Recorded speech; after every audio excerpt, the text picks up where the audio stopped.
Hello and welcome to True Crime Rocket Science, the most authentic voice in true crime. In this episode, we're going to look at Brian's disappearance, his strange, untimely disappearance, and also the fact that his parents didn't even tell law enforcement that he'd been missing for almost a week. And then we're also going to go deeper into getting to know Brian Laundrie. And we're going to get the inside track on Brian from Gabby's best friend, Rose, right? And she tells us that Brian struggled through episodes of jealousy. And isn't it likely that something like this happened while they were on their road trip? Did one of these episodes happen while they were kind of converting some of the incidents and experiences of their road trip onto social media and the reaction from social media? Now, in the previous analysis, I highlighted the importance of youth and social media as the crucial dynamic between Gabby and her fiance Brian. I focused less on the main driving force, which is insecurity. I said Brian may have felt insecure, for example, over his baldness. How does insecurity manifest in a relationship? Well, as jealousy and controlling behavior. So in this episode, we're going to try and get to know Brian a little bit better, and through this deep dive into his character, we're going to get to know the actual dynamic that was taking place between this young couple, between Gabby and Brian, right? Before we get to that, if you haven't subscribed to this channel, please do. Like, share, leave a comment, and let's get started. So, it's a well-known saying, jealousy makes you nasty. And I think one could also say, the more jealous you are, does that make you more nasty? Does it make you nastier? Right? And I think the answer is yes. We now have some confirmation about this side of things, not from a family member, but someone better, one of Gabby's best friends. Rose says that Gabby came to stay over at her place after an argument with Brian around 7 to 10 times in the previous year. If it's closer to 10 times, that's around once a month, which I think is quite often. Gabby's 21-year-old friend Rose, who lives half an hour away from Gabby and Brian's home in Northport, Florida, also told the Daily Mail, quote, "When I saw that Brian was back from the trip, that was the first thing that popped into my mind, that Brian had one of his episodes. And I was just hoping he didn't have a snapping moment," Rose said. I wonder whether she's experienced those snapping moments, right? Now, I want you to look at this photo, which is from, I think, Rose's Instagram, and look at Gabby on her right. Gabby's sort of got her one leg slightly sort of raised towards the door. It's quite a sexy photo of Gabby, don't you think? I can't really imagine Brian allowing that on her Instagram. And if you look at Gabby's Instagram, it's fairly mild, but specifically compared to the Gabby we see in this picture. What do you think about that? The other thing is, what was Brian's dating history prior to meeting Gabby? Also, what did Gabby's friends think of Brian? And through Rose, we find out that her friends actually didn't approve of Brian, and that may have been justified, especially where we are right now. That may have been justified. During the episode with the cops in Moab, Brian came off quite well, calm, cool, unemotional, and both admitted it was Gabby who'd gotten emotional. I think it's quite unfortunate that Gabby was talking about herself being OCD and not kind of pointing the finger towards Brian, but perhaps she didn't want the trip to end, didn't want to get him into trouble, and then didn't want to face Brian if that happened, kind of thing, right? Maybe she felt intimidated, maybe she felt fearful, maybe she felt threatened by, she knew she had to toe the line if their fun trip was going to continue, and she probably did want and maybe needed him along for the ride. She needed him to take photos of her, perhaps needed him to help her set up her social media in certain ways. But the problem was that Brian appeared too unemotional during this Moab incident, too unaffected, too nonchalant, too appropriate for someone inconvenienced at the side of the road by an irrational girlfriend, too unmoved by just having been scratched in the face. And I think worst of all, he didn't seem overly concerned. He seemed too calm, in that sort of weird, creepy way that introverts can sometimes seem very quiet and calm. You know what I'm getting at? Now, according to Rose, and this is a quote from the Daily Mail, Brian had this composure as a sweet, nice, caring guy. Sounds a bit like Chris Watts, doesn't it? But you could tell he's a little off, a little weird. Like, he'd set up our hammocks when we'd go to the beach, but wouldn't sit with us, which I found bizarre. It is a bit odd. It definitely is a bit odd. Then she says, Brian has a jealousy issue, Rose said. I'm her only friend in Florida, to my knowledge, and that's not because she can't make friends. He just didn't want her to have friends, right? And why do you think that was? Why do you think Brian would not want his fiancee's girlfriend to have friends? You know, why didn't Brian want Gabby to have friends? Well, it appears because she was his only friend, and that would expose him, right? You kind of had something similar to that with the Chris Watts case, where Chris Watts didn't appear to have too many friends in Frederick. But I think the same could sort of be said for Shanann, perhaps not as much as Chris Watts. Then to go back to the article, quote, she said it didn't appear Laundrie had any friends, and that's why he was always in the woods camping or at the house reading or painting, end quote.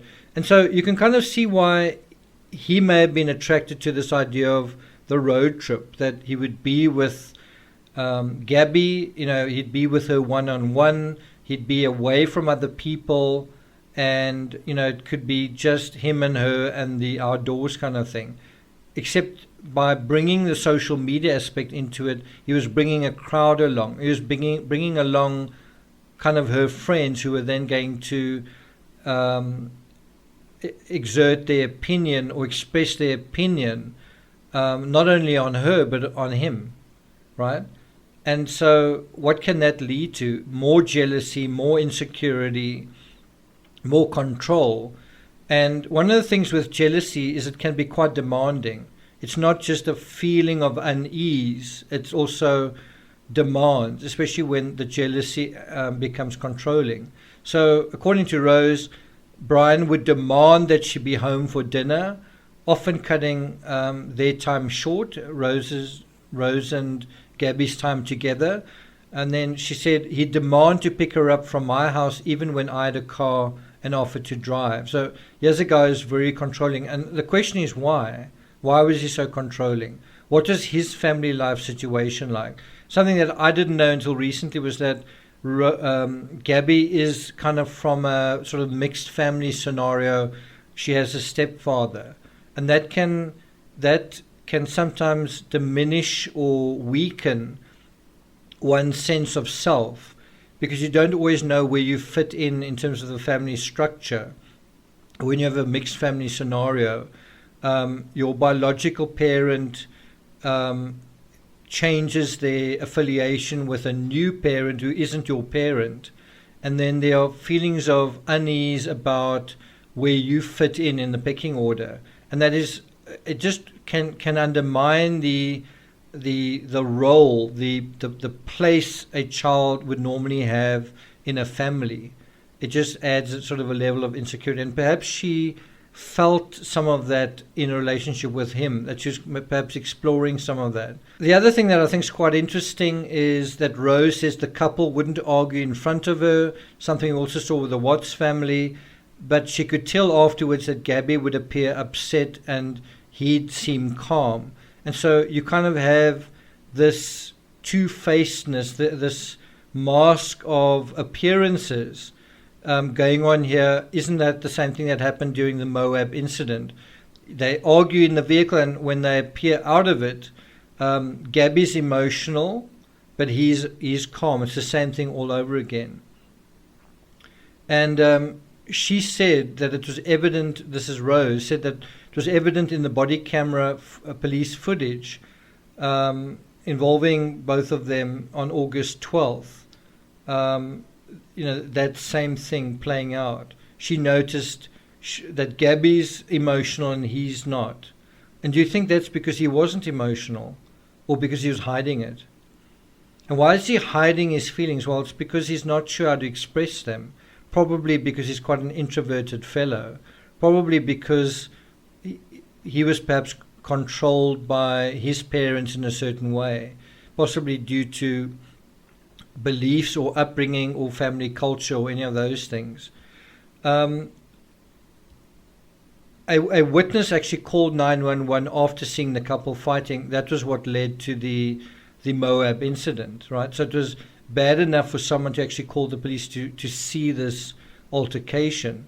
When the police pulled the couple over, Gabby was breathing heavily and crying, and Laundrie looked composed, despite the fact that he had scratch marks on his face. So even though it's almost as though Gabby has scratched through this mask of composure, he's still kind of acting calm, right? And that should have been the giveaway, that this is quite serious. I mean, there's even a clear injury, a redness, a welt right under his eye. And this should have been clear to the police that they perhaps should have escalated this more than they actually did. Perhaps should have questioned them more than being so casual in their conversation, right? Bear in mind, Gabby actually had tears streaming down her face, and she told the officers that she was trying to get Brian Laundrie to stop. And here I think stop means to calm down. She's trying to stop Brian from telling her to calm down, and she admitted that they'd been fighting all morning. One thing that I don't know if it's very clear from the body cam, maybe I missed it, is who decided to stop the vehicle. I kind of get the feeling Brian was speeding away, and Brian didn't want to stop, and Brian didn't want a confrontation, and Brian wanted to avoid not conflict, but having to account for what was going on.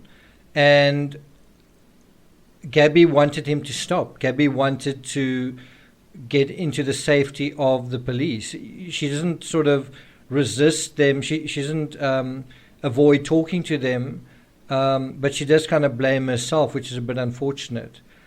Perhaps, again, that is to avoid waking the ire of her temperamental boyfriend.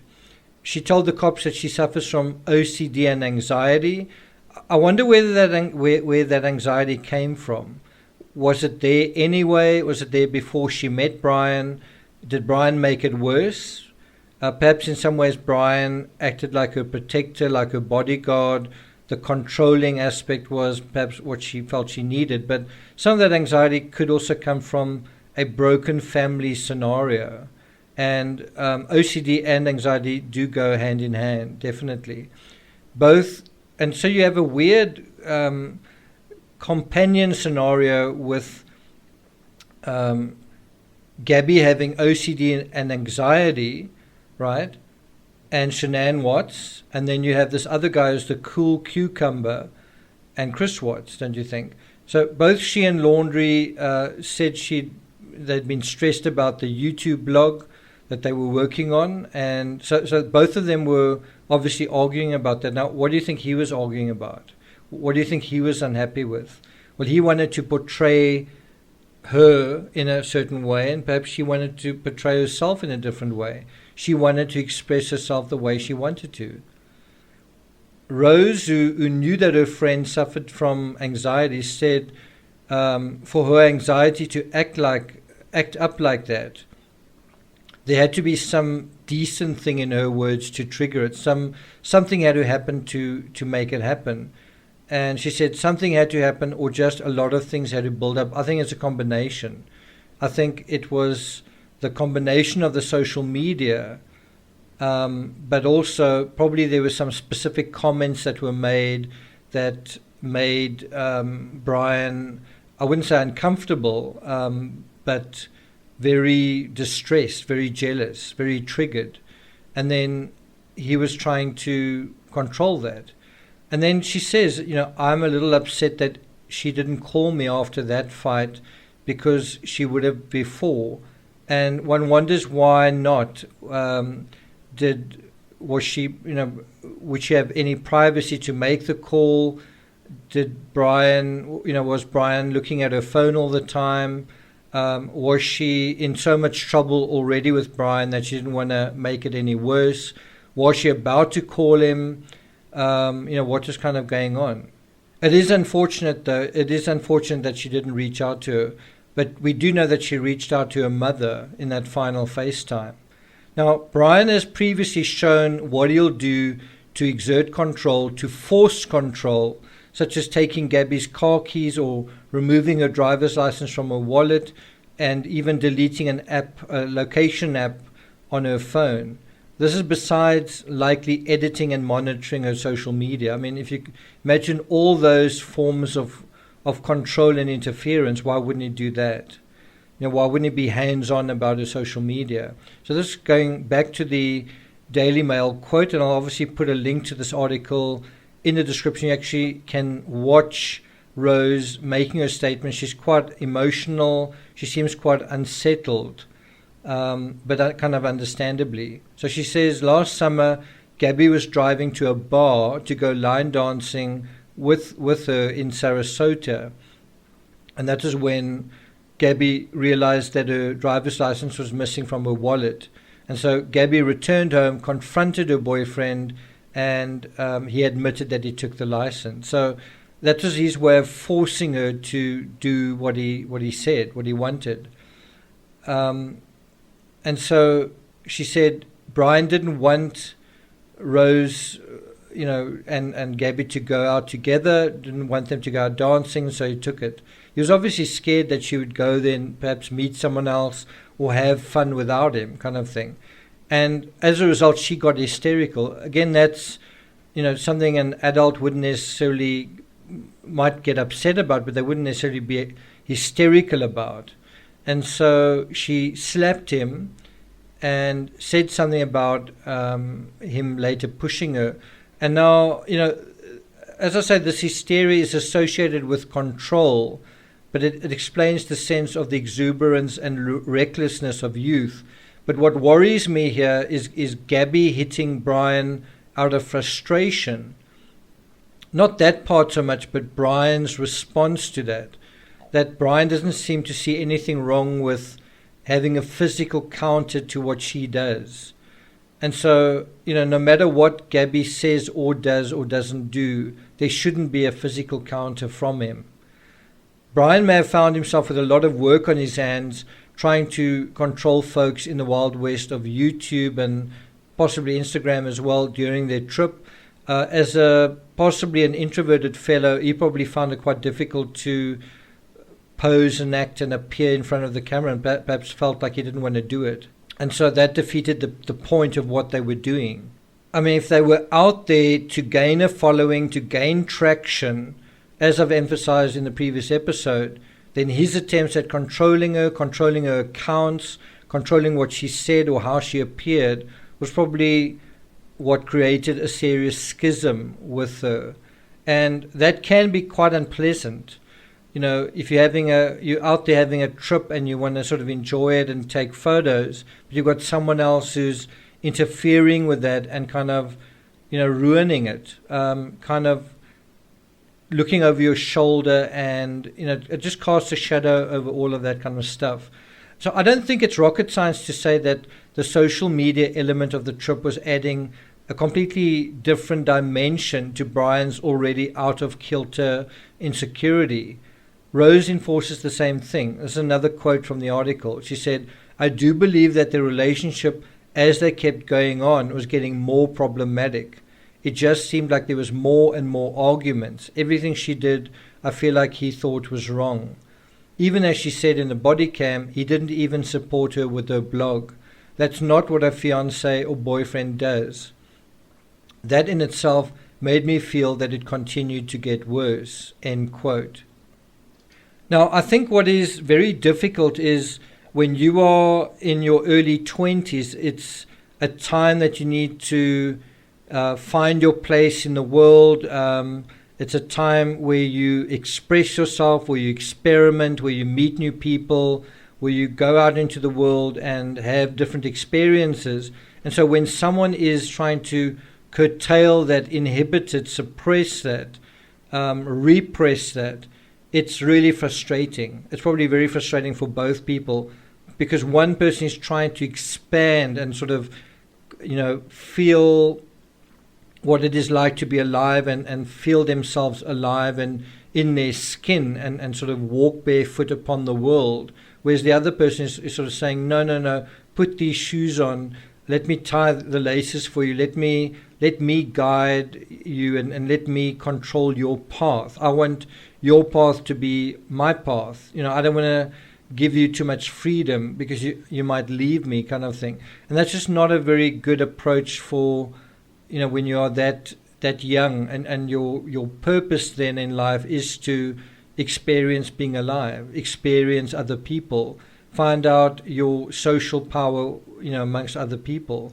And clearly Brian was trying to control especially Gabby's social power because he had none. Now, I think it's quite interesting in the Watts case, you had Chris Watts' social power, which is very low, increasing slightly when he met his mistress. And he didn't want his wife to then, be a threat to that little bit of social power that was giving him a sense of being alive. Does that make sense? And that brings us to the bottom line with the Moab incident. Now, I'm going to talk about the Moab incident, going through the report in some detail in a live tomorrow. I'm also going to be talking about the intertextuality of the Summer Wells case with this case, Gabby Petito, and I'll be doing that in a live tomorrow, probably at the usual time, 2 p.m. Eastern Standard Time. But the bottom line with the Moab incident is that Brian was reported to have assaulted Gabby. I think that was what the person saw, the eyewitness saw who called 911, and it's in the official police report. Also, the fact that Brian had scratches just below his eye inflicted by Gabby, I think, shows just how extreme their arguments were getting. Also her punching the wheel or punching his arm, and the way that the vehicle sped away and then turned kind of violently into the curb, shows to what extent Brian, I think, wanted to avoid a confrontation with the cops. And that avoidance continues now with Brian's disappearance. I think many of you know that Brian, right now, nobody knows where he is, right? So let's deal with that now, Brian's disappearing act. Now, this again, I think, shows just how immature he is, even within the context of true crime.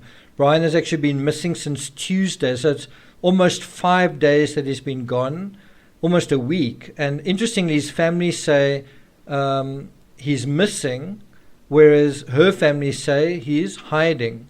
It's also interesting that Brian's family didn't communicate to the cops for almost a week that Brian had disappeared. So if you have this sense of appearances and not quite, saying everything and wanting to avoid confrontation, wanting to avoid communication, well, where does Brian possibly get it from?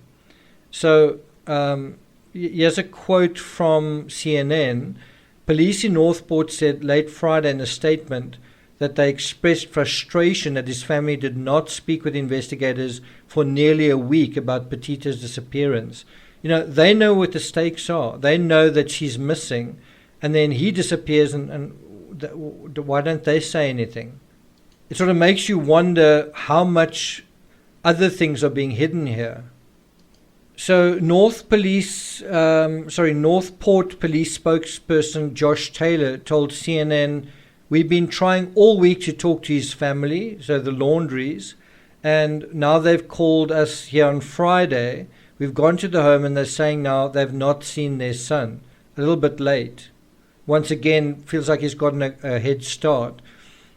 Now, going on the run is youthful folly in the context of what we're talking about here. It's never a good look in the context of true crime. Can you imagine if Chris Watts had gone on the run the day after the Sermon on the Porch? Can you imagine if Barry Morphew had kind of gone on the run and just sort of disappeared? It's not a good look. And so it's never a good look in the context of true crime. It wasn't a good look for Bob Durst, who's just been found guilty. But what it shows here is that even Brian doesn't back himself as a good storyteller. Brian though somewhat composed and cool and charming apparently, is insecure enough to let his insecurities show eventually, including to the cops, in terms of what he's done right now. So again, one's got to ask, overall, if jealousy makes you nasty, then being very jealous might make you very nasty, killer nasty perhaps. So in the next episode, I'll be talking to you guys about where they probably should be looking for Gabby. Should they be looking for her in Yosemite? And then look out for the live I'll be doing on Sunday at 2 p.m. Eastern Standard Time, where I'll be looking at some of the intertextualities between this case and the Summer Wells case, and some of them are really quite fascinating. Thank you for listening, and I'll see you guys next time.